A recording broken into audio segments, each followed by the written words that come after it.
নমস্কার বন্ধুরা, আমার চ্যানেলে আপনাদের স্বাগত জানাই। আজকে আমি আপনাদের বানিয়ে দেখাবো সাউথ ইন্ডিয়ান চিকেন ফ্রাই। তার জন্য আমি চিকেনটাকে ভালো করে ধুয়ে রেখে দিয়েছিলাম। এবার আমি একটা জায়গার মধ্যে নিয়ে ওর মধ্যে কিছু মশলা দিয়ে দেব। আদা রসুন পেস্ট দিলাম, জিরে গুঁড়ো, ধনে গুঁড়ো,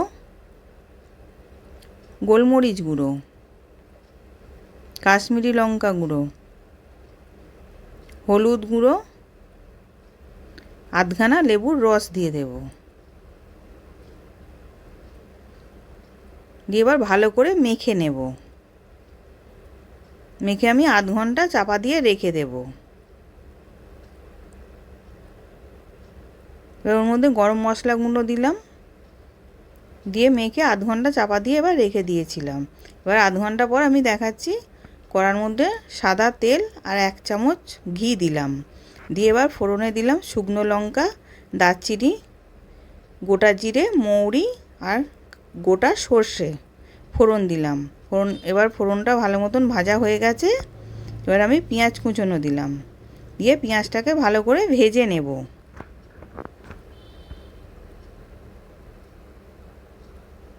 এবার পেঁয়াজটা ভালো করে ভাজা হয়ে গেছে।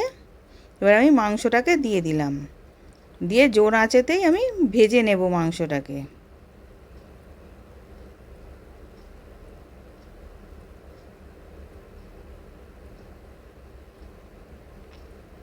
এবার মাংসটাকে ভালো করে কষিয়ে নিচ্ছি।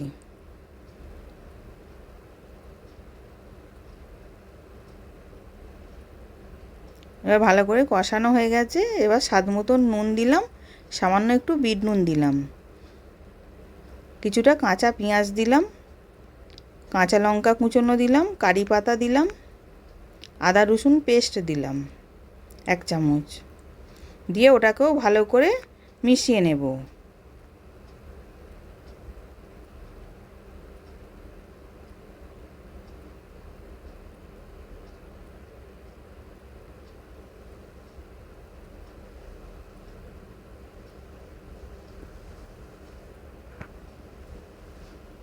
এবার ভালো করে মেশানো হয়ে গেছে। ওতে আমি জল দেব না, ওটা চাপা দিয়ে আমি সেদ্ধ করতে দেব।